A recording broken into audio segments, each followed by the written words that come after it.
Hello my all cutie pies. Now this video is based on mock test. After watching this complete video, you damn sure completely revised all the things for your examination point of view. Well, I'm just talking about UGC NET English paper. We all know about this. Guys, अगर आप मेरे channel पर नए हैं then don't forget to subscribe my channel and please like the video. These two things you will have to do. और अगर आप सभी notes PDF फॉर्म्स में मेरे से लेना चाहते हैं then you will have to join the membership of my channel. This is eight rupees only. I want say now, you just check out.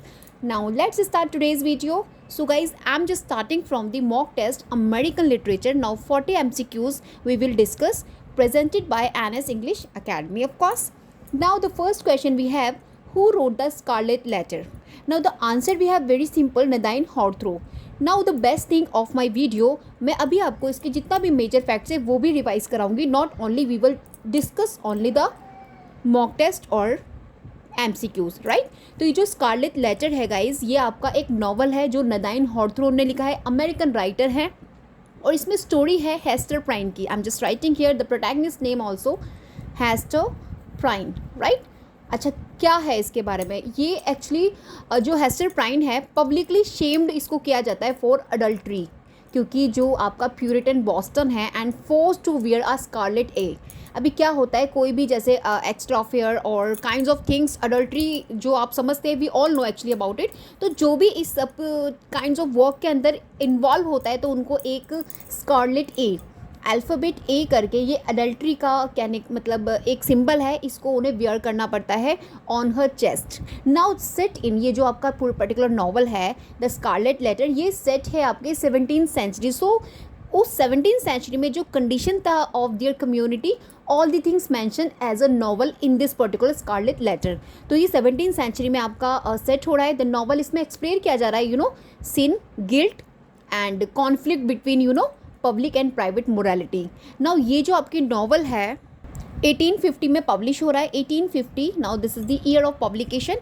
इसकी जो सेटिंग रखी गई है वो है आपका Puritan Boston in the mid 17th century. This thing you will have to keep in your mind because यहाँ से कॉन्सेप्चुअल बेस्ड आपको क्वेश्चंस मिलते हैं. Now the protagonist we have Hester Prynne, I have told about it, जिसे commits किया गया है, जिसने कमिट किया है adultery and bears a child Pearl. और उसका एक बेटी भी है जिसका नाम है प्यल, राइट. तो ये चीज़ें आपको ध्यान में रखनी है.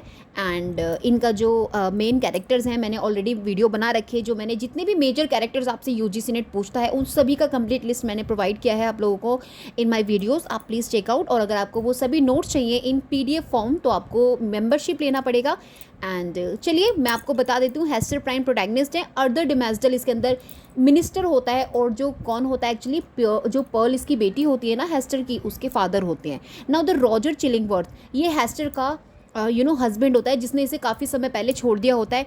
अभी देखो आपको याद कैसे करना है. ये जो रॉजर चिलिंगवर्थ है, रोजर चिलिंगवर्थ, क्योंकि हमेशा जब हमें एग्जाम में क्वेश्चन मिलता है वी ऑलवेज कन्फ्यूज कि हु इज़ हिज बॉयफ्रेंड और you can say affair with Hester का, और कौन उसका हस्बैंड है.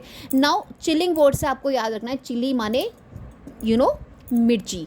तो इसका जो कैरेक्टर है ना बंदे का, रॉगर का, ये काइंड ऑफ चिली की जैसे इसका कैरेक्टर है. इसने कभी अपनी वाइफ को कभी इंपॉर्टेंस नहीं दिया. इनफैक्ट उसको छोड़ के काफ़ी टाइम पहले जा चुका है. अभी उसके बाद इसका जो आर्थर डिमेस्डल है, आर्थर डिमेस्डल नेम से ही पता लग रहा है ये इसका इसका मतलब पियर का फादर होता है, और इसका एक्स्ट्रा अफेयर चल रहा होता है हेस्टर का इनके साथ, आर्थर डिमेस्डल के साथ. वैसे इसको एक्स्ट्रा अफेयर नहीं बोलेंगे क्योंकि वो उसको छोड़ के जा चुका है. अभी उस लेडी को कोई ना कोई तो चाहिए था भाई, किसी के साथ तो उसको रहना था. If I talk about the 17th century, आपको पता है विमेन की कंडीशन क्या थी उस समय. कोई भी विमेन इतना ज़्यादा सेल्फ इंडिपेंडेंट नहीं होती थी. तो इसमें आपको क्या बताया है कि ये जो आपके आर्थर थे, ये इतना मतलब बंदा तो अच्छा था, मिनिस्टर था. In fact he just preach kinds of things, kinds of important जो वैल्यूज़ होती है सोसाइटी की, वो सब पर्च करता था. Pure he just delivered all the things just like in speech manner, right. तो होता क्या था, मगर ये बंदा बिल्कुल भी इसके अंदर इतना करेज नहीं हो सकता था. होता था कि ये अपनी reality he present in front of the society. Now this is दी, आप बोलेंगे quality you find in this particular ये जो बंदा था आर्थर मिलर. तो ये आर्थर बहुत ज़्यादा डरपोक, और इसी वजह से ना ये लास्ट में सुसाइड कर लेता है कि मतलब कि मैं उसको मतलब वो चीज़ नहीं समाज के सामने एक्सेप्ट नहीं करता, लेकिन बाद में ये उस चीज़ को मेंशन कर देता है. नाउ ये जो बंदी होती है हेस्टर, ये जो इसने अडल्ट्री का ये जो ए पहना था स्कारलेट, यही बाद में इसका स्ट्रेंथन का सिंबल बन जाता है इस नॉवल के अंदर. तो this is the complete idea of this particular scarlet letter. Now this published 1850. Now please remember the settings and the important idea जो मैंने अभी आपको डिस्क्राइब किया. Now next question we have Walt Whitman's major work is. Now the major work we have songs of myself. Now let me introduce you or revise you some facts regarding songs of myself. So guys, songs of myself, what is this? Now I'm telling you, this is the long epic poem by Walt Whitman. ये भी आपके American writer है. As I told you, American literature we will discuss, mock test हम लोग discuss कर रहे हैं. First इसको पब्लिश कराए 1855. Remember the year of publication as a part of Leaves of Grass. Now what is Leaves of Grass? ये Leaves of Grass एक collection है आपका पोइट्री का, right, written by Walt Whitman. उसी का एक फेमस पोएम है ये आपका songs of myself. Now please keep in your mind and be prepared, क्योंकि यहीं से आपको क्वेश्चंस मिलते हैं. Now I am telling you, it is known for its free word style. आपके जो वॉल्ट विटमैन हैं ये फ्री वर्ड स्टाइल को यूज़ करते हैं and he celebrate the self and explore करते हैं कहीं ना कहीं themes like democracy, nature and spirituality in his poetry. Now this thing you will have to keep in your mind, जो भी मैंने आपको अभी रिगार्डिंग इनके बताया, और year of publication and what exactly it is. This is poetry collection और the title और the poem, specific poem of the poetry collection. So this is the poetry collection leaves of grass, जिसका ये famous आपका poem है, right. चलिए, let's move on the number third. Here question is the novel Moby Dick was written by. Now this is a simple answer. We have Herman Melville. Now we will discuss important facts for exam point of view. तो friends, ये जो आपका Moby Dick है that is another title we have the whale. और ठीक है, Moby Dick और the whale, I am just writing here, right. ये आपका एक इपिक नॉवल है जिसे अमेरिकन राइटर हर्मन मेलविल ने लिखा है and that was published 1851. Remember the year of publication. Now the book is centered on the sailor Ishmael. Sailor होता है ये, इशामेल जो होता है ये सेलर होता है. वंस क्या होता है, इसकी जो एक लैग होती है दैट वाज एक्सीडेंटली आप बोल सकते हो जो आपका मॉबी डिक है ये एक ह्यूज एक शार्क होती है विच इज़ इन सी. तो उसके थ्रू इनका एक्सीडेंट हो जाता है और वो उसको कट कर जाती है, मीन्स वो खा जाती है, उनकी पूरी टांग खराब कर देती है. तो उसी का रिवेंज लेने के लिए ये बंदा अपने साथ और बंदे लेकर आता है और ये नॉवल है अबाउट इट. ठीक है, ये जो बुक है अभी मैंने आपको बताया, एक सेलर जो इशामेल है, ये narrative of the maniacal quest of Ahab captain. अच्छा, इसमें ना अहाब होता है. Now I am just writing here Ahab. वो कौन होता है? कैप्टन होता है ऑफ द वेलिंग शिप, जिसका नाम होता है पिकॉड. पिकॉड ये उस शिप का नाम है जिस शिप के अंदर दे सेल्ड फॉर वेंजिनेस अगेंस्ट किससे? मॉबी डिक से. अभी जो जांट वाइट स्पर्म होती है, वेल होती है, that actually once bit off his leg on the ship's previous voyage. जब पहले उसने सेलिंग किया था तब उनकी पूरा अच्छे से ही आप बोल सकते हो बिट कर दिया था उसका लैग को. तो उसी का रिवेंज लेने के लिए ही came after with the some of his members. आप बोल सकते हो members, not actually group. Like captain Ahab होता है, इशामेल और क्विकन जो होते हैं. मॉबी डिक तो आपको पता ही है, इसमें इंपॉर्टेंट कैरेक्टर है ही. एंड स्टारबक होता है, फादर मैपल होते हैं, इसमें स्टब होता है, कैप्टन बूमर होते हैं. ठीक है, तो कुल मिला के गाइज आपका ये अल्टीमेटली आप यही बोलेंगे this is the adventure fiction and epic भी है और आपका इम्पॉर्टेंट है एग्जाम पॉइंट ऑफ व्यू से. Now let's move on the next. So friends, fourth question we have who wrote the Great Gatsby. So answer we have F Scott Fitzgerald. Now Great Gatsby 1925 का important novel है by F Scott Fitzgerald, one of American writer हैं. ये एक classical novel है, American classical novel है जिसे set किया गया था जेज एज में. जेज एज, रिमेंबर, क्योंकि कॉन्सेप्चुअल बेस्ड क्वेश्चन आते हैं. Now you be prepared. Okay, it tells the story of J Gatsby. इसके अंदर जे एक कैरेक्टर होता है, जे गैट्सबी जो प्रोटैगनिस्ट है. अभी वो क्या करता है, अ सेल्फ मेड मिलीनियर होता है, मतलब कि खुद की आप बोल सकते हो मेहनत से वर्क हार्ड करके वो नया नया अमीर बनाए, आप ऐसे बोल सकते हैं.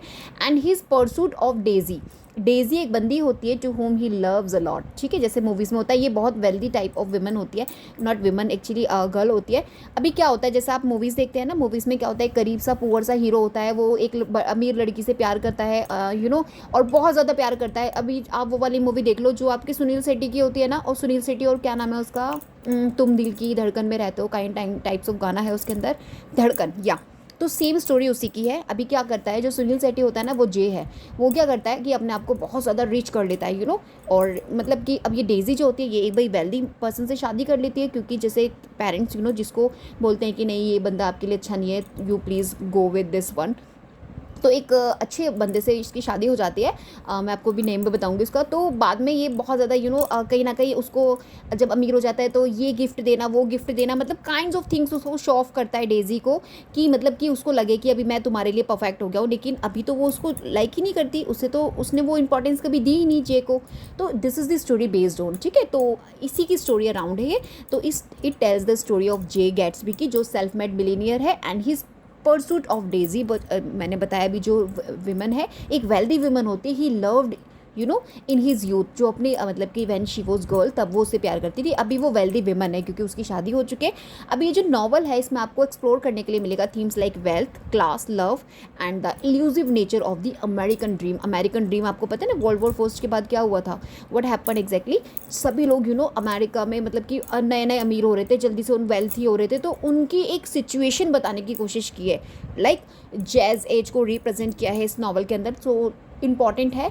Now please just keep in your mind. अच्छा, वो जो बंदा होता है ना जिससे उसकी शादी होती है, उसका नाम होता है टॉम टॉम बचमैन होता है, ठीक है, वो होता है जिससे वो शादी करती है डेजी, और इससे इसका लव कनेक्शन होता है, right. So this is important things you will have to just in your mind for your exam point of view. मैं बहुत सारा आपको नहीं बताने की कोशिश कर रही हूँ, 1925 आपको ध्यान में रखना है। Okay, now next we have question number 5, the play the Crucible is written by. ये क्रूसिबल जो प्ले है that is written by Arthur Miller. तो फ्रेंड्स, ये जो आपका द क्रूसिबल प्ले है दैट इज़ पब्लिश 1953 प्ले है। ये आपका American playwright Arthur Miller के through. It is a dramatised and partially fictionalise किया गया है story of the Salem. I am just writing here, Salem की स्टोरी पढ़े, which actually trials right that took place in the province of Massachusetts नाम का बे है। From year बताया है कहाँ से कहाँ तक इसकी सेटिंग हुई है, लाइक 16 और 17 सेंचुरी की सेटिंग्स है इसकी। इसको ओरिजिनली 1953 में ही पब्लिश किया गया था। एंड इसके अंदर आपको कैरेक्टर्स मिल जाएंगे, लाइक हैल है, HALE हैल, एंड पेरिस है इसमें, ठीक है। वैसे मैं आपको बता दूँ, no need to go in detailed manner, only you will have to remember the title of this play and the playwright. Okay, चलिए we will move next. Emily Dickinson poetry is known for. जो Emily Dickinson का poetries होता है वो किस लिए non किया जाता है, किस लिए जाना जाता है, स्लैंट, राइम एंड डैशेस के लिए, राइट। तो friends, let me discuss brief about Emily Dickinson. Emily Elizabeth Dickinson इनका कंप्लीट नेम है। She was an American poet, little known during her life. अपनी लाइफ के थ्रू ये बहुत कम जानी जाती थी, but she has since been regarded as one of the most important figure in American poetry. Dickins was actually born in Amherst, Massachusetts में इनका मतलब कि एक जगह का नाम है, where she born. And she मतलब इम्पॉर्टेंट है एग्जाम पॉइंट ऑफ व्यू से, और इनकी पोइट्री से लेकर आपको again and again question examination में मिलता है। Now please just study in detailed manner the title she wrote, right. And right, now let's move on the next one, question number 7, the poem the Raven. The Raven is by, किन्होंने लिखा है the Ravan? Edgar Allan Poe. तो friends, ये आपका Edgar Allan Poe का narrative poem है, जो आपके Edgar Allan Poe American writer है। फर्स्ट पब्लिश इसको कराया गया था 1845 में। 1845 की जो पोएम है, the poem is actually noted for its Musically styles, language के लिए इसको बहुत अच्छे से मतलब ग्रेट लेवल पर जाना जाता है। In fact you will find in this novel super natural atmosphere. और यहाँ पे आपको मिल जाएगा स्टोरी अबाउट लवर, एक लवर की स्टोरी इसके अंदर दिखाई गई है। मैं बहुत ज़्यादा इसके बारे में आपको नहीं बताऊंगी। मिस्टीरियस रावण के बारे में यहाँ पे डिस्क्राइब किया गया है इस पोएम के इस पर्टिकुलर नैरेटिव पोएम के अंदर, जो आपकी एडगर एलन पो ने लिखा है। And these things you will have to remember, but keep in your mind, ये सुपर नेचुरल एटमोसफियर से एसोसिएटेड है, as well musically styles and language से एसोसिएटेड है आपकी, ठीक है। Now let's move on the next one. Question number 8, we have the Harlem Renaissance is associated with, so answer we have 1920s। so basically ये जो Harlem Renaissance है आपका New York में ड्यूरिंग 1920s और 1930s एमर्ज हो रहा था, और it was a period of significant creativity and intellectual activity का पीरियड कंसीडर किया जाता था among African Americans. Right. And the movement ये जो था आपका वॉज, आप बोल सकते हो इसमें आपको ग्रेट माइग्रेशन दिख जाएगा, जहाँ पे जितने भी आपके ब्लैक अमेरिकन्स थे वो मूव हो रहे थे towards the south to north cities. क्यों? Seeking better opportunities and experiencing, right, a new found sense of community, that's why they just migrate. तो ये जो आपका हार्लेम रेनिसा है, that is associated with the features like a period, इसको consider किया जाता है आर्टिस्टिक, इंटेलेक्चुअल, सेंटर्ड है इन हार्लेम में। ये जो आपका मूवमेंट है that was primarily located in Harlem neighbourhood of New York city का आप बोल सकते हैं।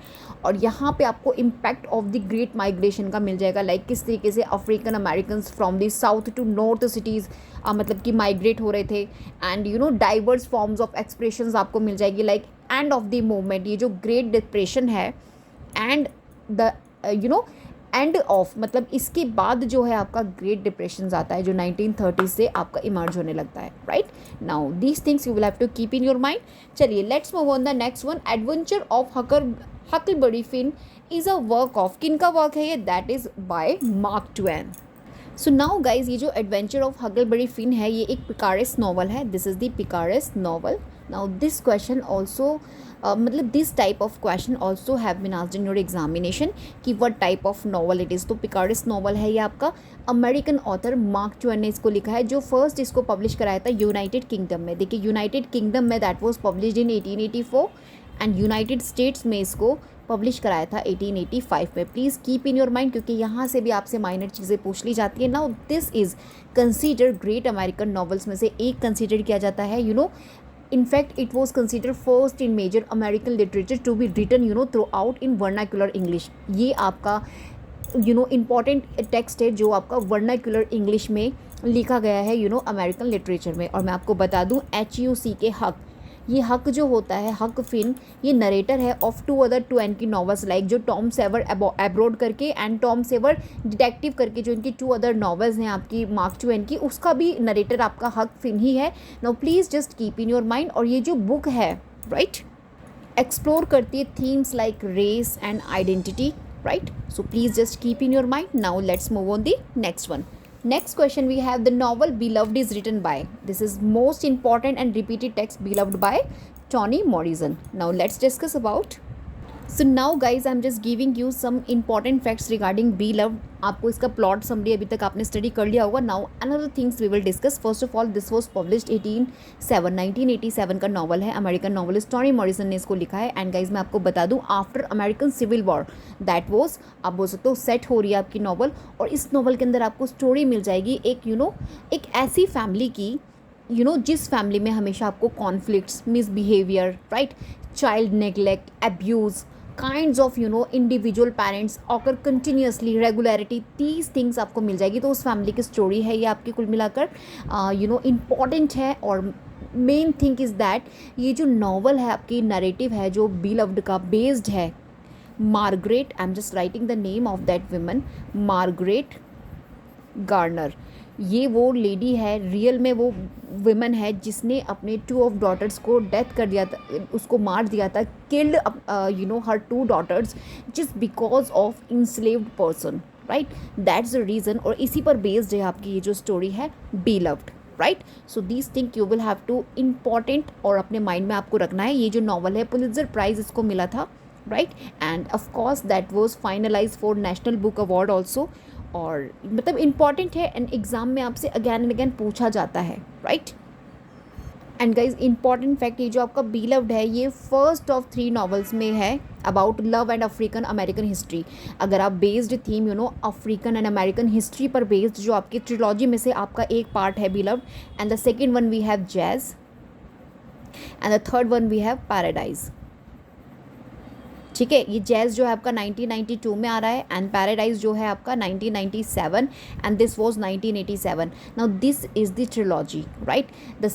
ठीक है, आपको इस चीज़ को ध्यान में रखना है. Now this is the based on African American history और इसको बीलव्ड को ट्रिलॉजी कॉल्ड किया जाता है.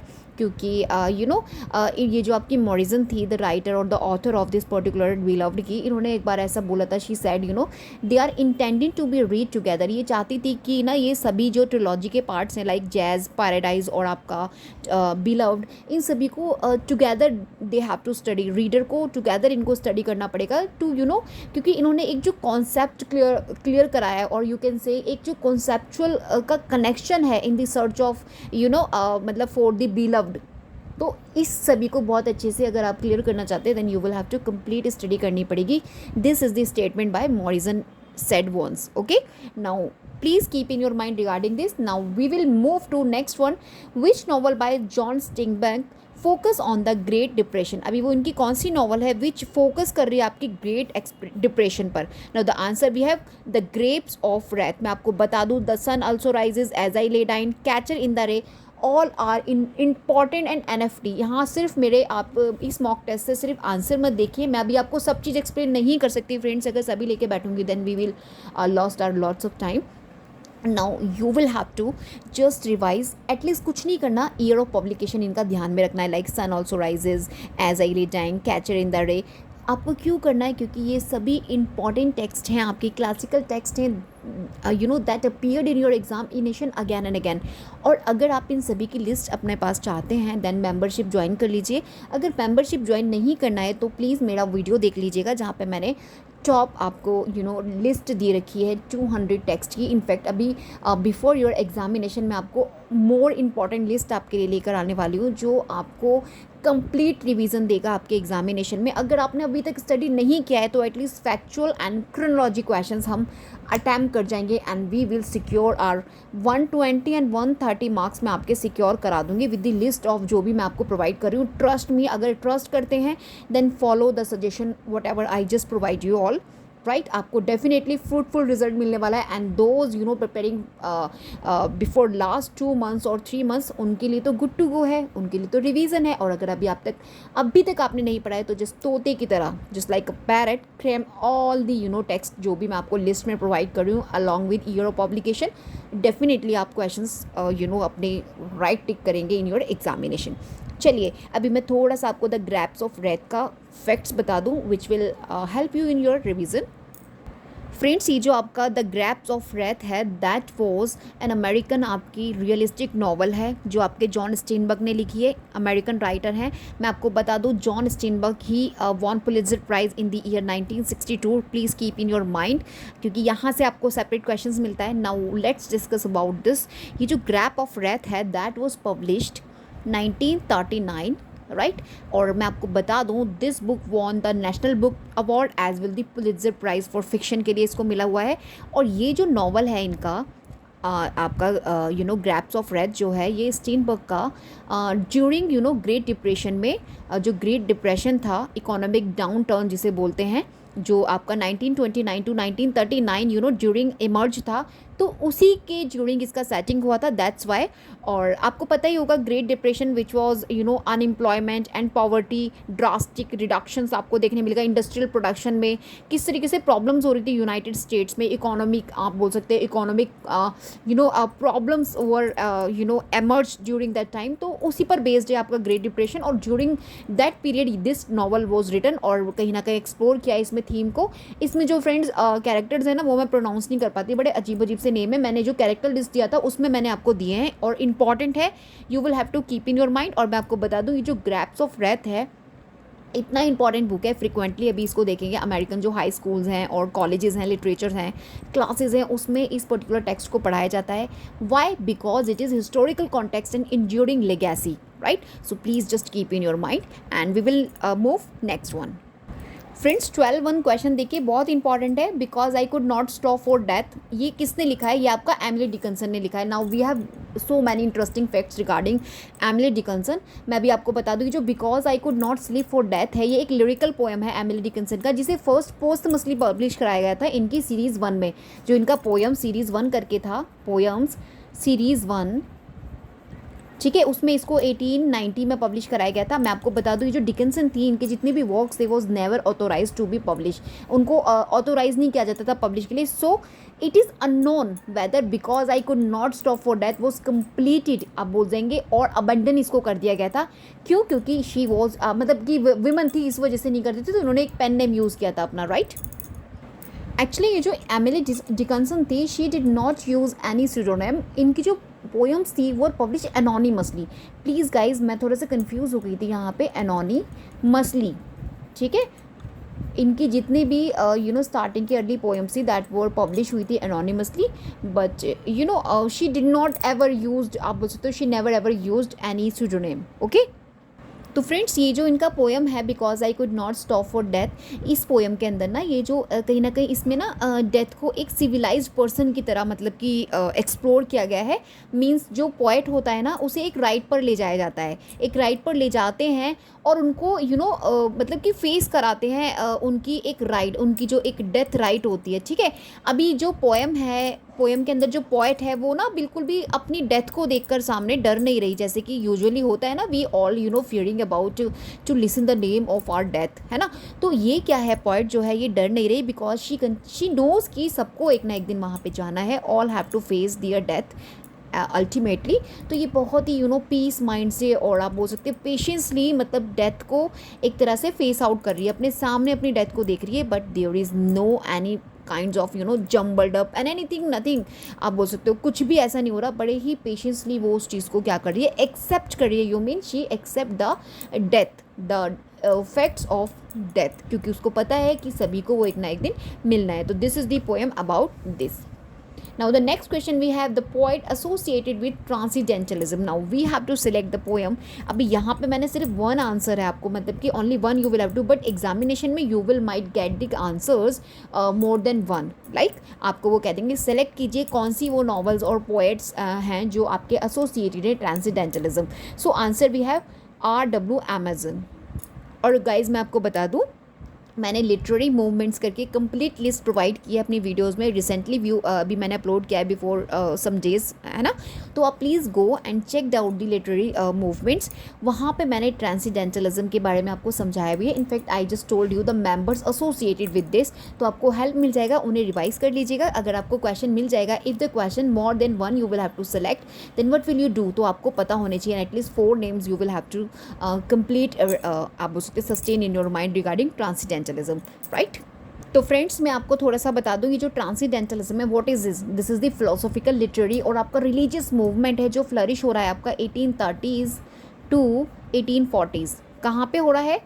न्यू इंग्लैंड में। और यहाँ पे क्या ये इंपॉर्टेंस देते हैं, और आप कह सकते हैं मतलब क्या एम्फेसाइज करते हैं, तो कहीं ना कहीं ये इनहेरेंट जो गुडनेस होती है ना लोगों की, यानी कि पीपल की, एंड उनका जो नेचर होता है उसको कहीं ना कहीं एम्फेसाइज करते हैं। और ऐसा इनका मानना है कि जो इंडिविजुअल होता है could connect with the divine through institution and personal experience, मतलब अपने खुद के पर्सनल एक्सपीरियंस से आप डिवाइन को कहीं ना कहीं कनेक्ट कर लेते हैं। तो ऐसा मानना है आपका इस पर्टिकुलर ट्रांसेंडेंटलिस्ट मेंबर का। और इनका ये भी मानना है कि जो इस्टेब्लिशमेंट होता है रिलीजियस इंस्टीट्यूशंस का, लाइक मतलब कि जितना भी, जैसे आपको कोई मतलब कोई और, सपोज मैं आपको बोल रही हूँ कि ये सही है, आप इस काम को कीजिए, बजाय आप मेरी सुनने के यू जस्ट थिंक और here about your heart and your mind, this is the solid connection of divine. ये आपका व्यूज़ था रिगार्डिंग ट्रांसेंडेंटलिस्ट, ठीक है। जैसे R.W. एमर्सन हो गए, हेनरी डेविड थारो हो गए, आपके मार्गरेट फ्यूलर हो गए, these are the most important names we study in transcendentalism. Now let's move on the question number 14। The street name desire is written by, a street car name desire, ये आपका classical text है, American literature में classical text consider किया जाता है and repeated many time, and this was written by Tennessee Williams. तो friends ये जो आपका टेनेसी विलियम का a street car name desire है, ये आपका एक प्ले है दैट वाज फर्स्ट परफॉर्म, आप बोल सकते हो 1947 इसका ईयर है ऑफ पब्लिकेशन। और फर्स्ट परफॉर्म का ये जो प्ले है ना, इसमें ड्रामेटाइज किया गया है एक्सपीरियंस ब्लैंची इसमें कैरेक्टर है ब्लैंची, ठीक है। इसका ये एक बंदा है जो क्या करता है, किस तरीके से, मतलब ये इसका पर्सनल लॉस हो रहा है और ये अपना एक प्रॉस्पर्स जो एक सिचुएशन थी वहाँ से कहाँ पे चला गया है, शेवी अपार्टमेंट में न्यू ऑर्लिन्स में, ठीक है। वहाँ पे एक रेंटेड उसमें रहता है अपनी यंग सिस्टर स्टेला के साथ, राइट। और इसका एक ब्रदर इन लॉ होता है जिसका नाम होता है स्टैनले, राइट। अच्छा ये जो ब्लैंची है, ये ब्लैंची कौन है? बताएं मुझे, इज़ ये मतलब कि फ़ीमेल है और मेल है? तो फ्रेंड्स मैं आपको बता दूं, जो ब्लैंची है इसमें ये एक फिक्शनल कैरेक्टर है टेनिस विलियम्स के इस पर्टिकुलर वर्क में, जो पुलित्ज़र प्राइज़ विनिंग आपका प्ले है street car name desire. Now इसी के जितना भी मैं भी ने अभी आपको बताया लॉस हो रहा है उसके बारे में इसमें दिखाया गया है, और ये मस्ट रीड आपका प्ले है and one of the most critically play है 20th सेंचुरी का, राइट।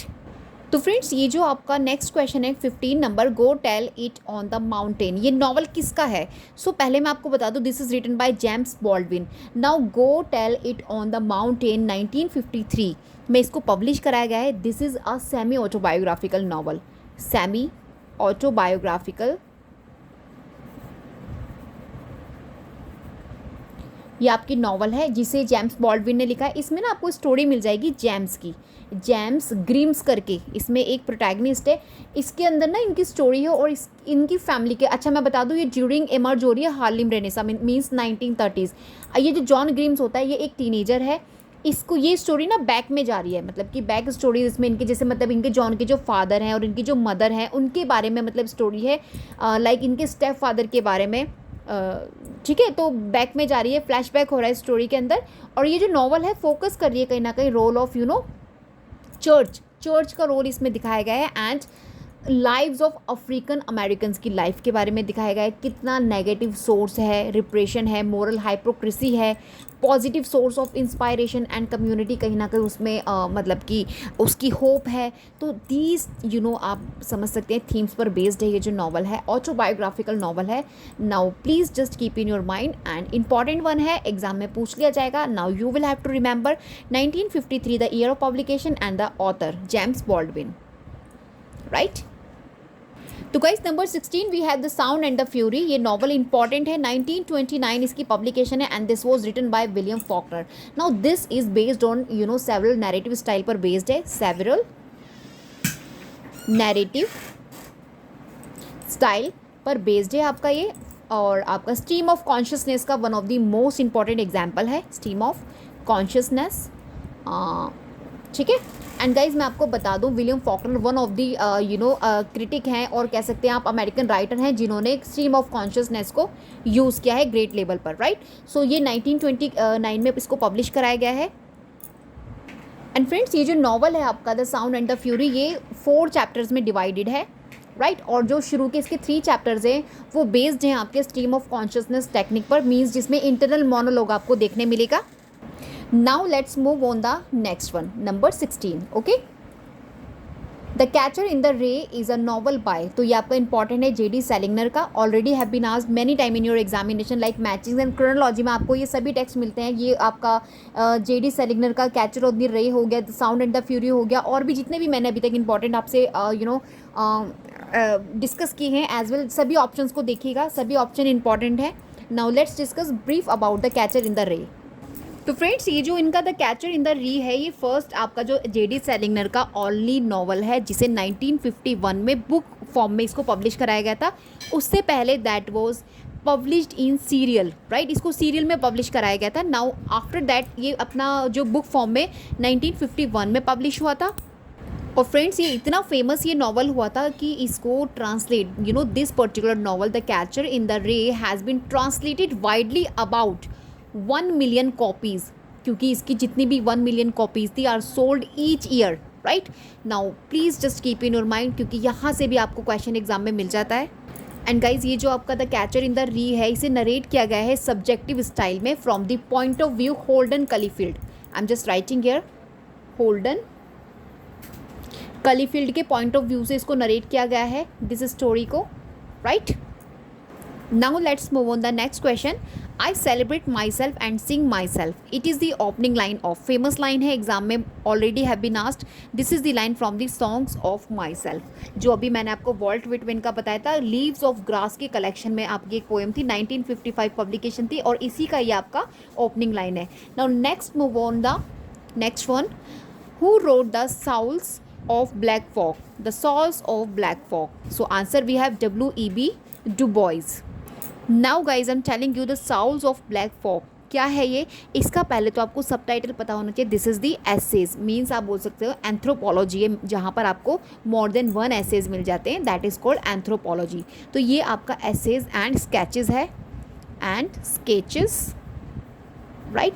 इसका पब्लिकेशन 1903 का इंपॉर्टेंट वर्क है आपके अमेरिकन लिटरेचर में, जिसे आपके W.E.B. डू बॉयज़ ने लिखा है, और दिस इज़ सेमिनल वर्क, इसे सेमिनल वर्क कंसिडर किया जाता है in the history of sociology, and इसको कॉर्नर स्टोन कंसिडर किया जाता है, corner stone of African American literature.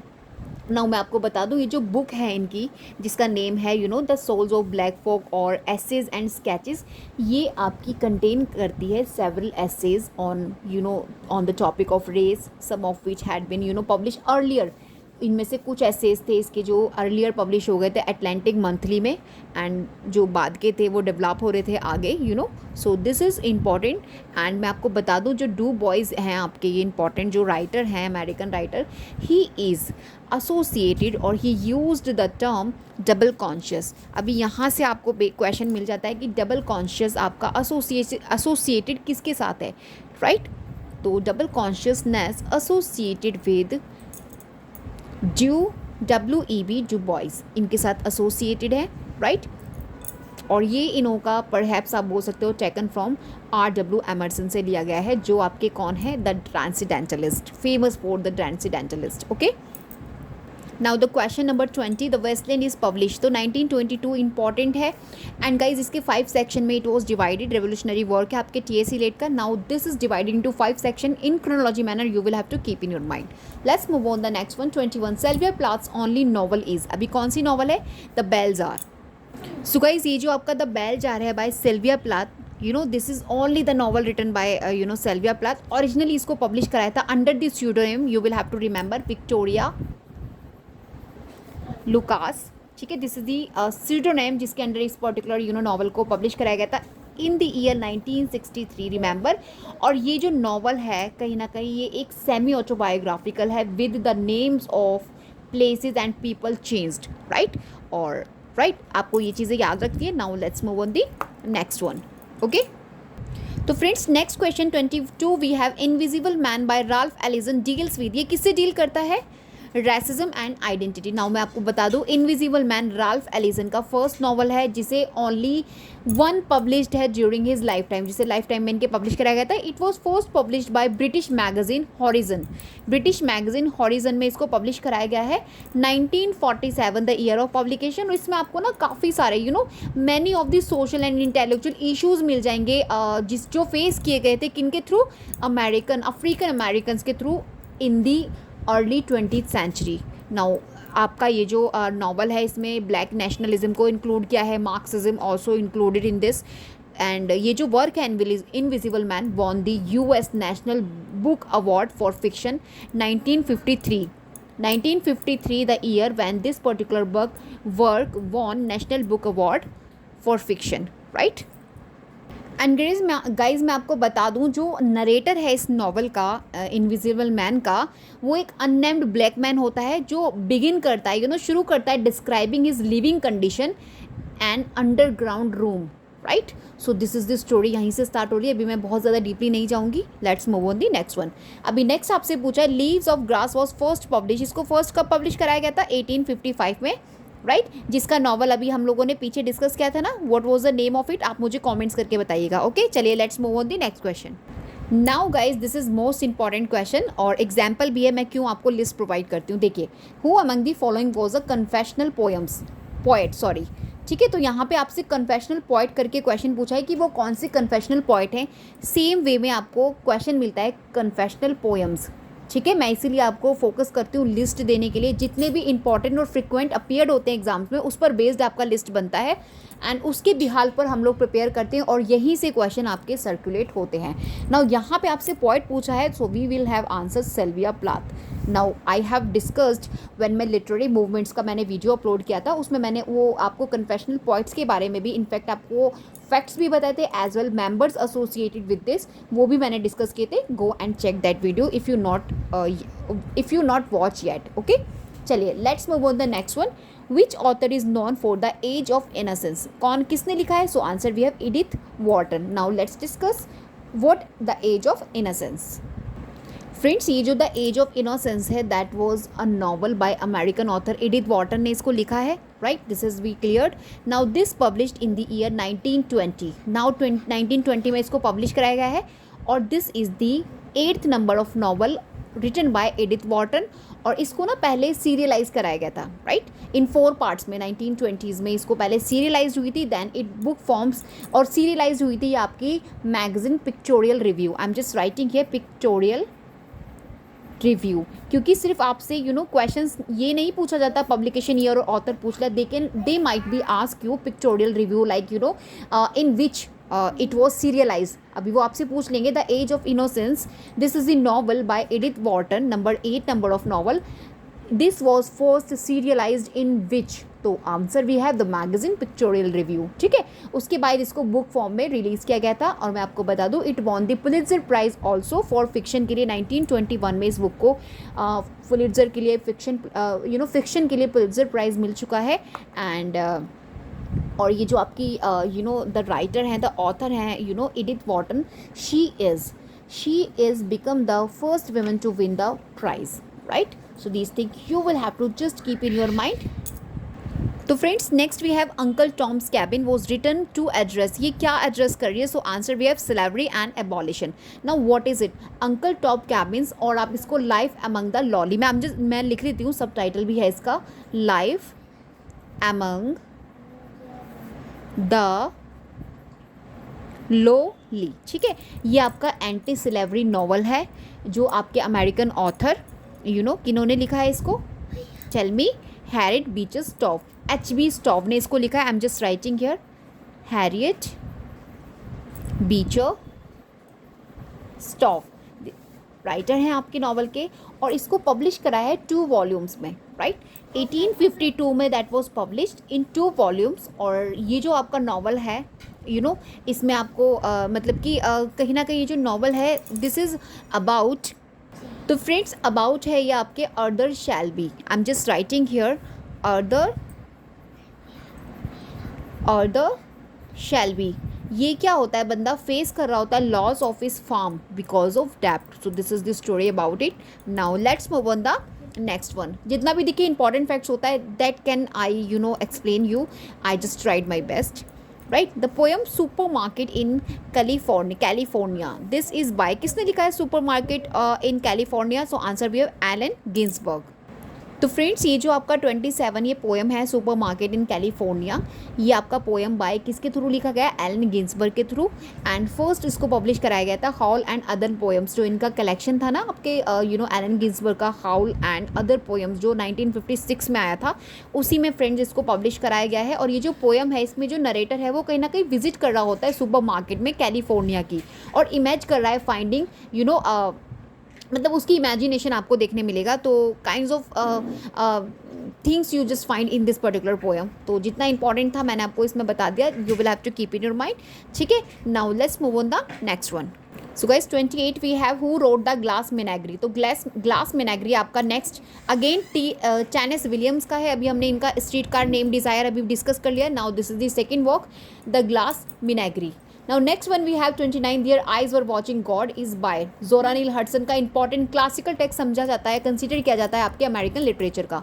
Now let's move on number 3, home burial. Home burial is a poem by, तो home burial आपका Robert Frost का है, important है and title based important है।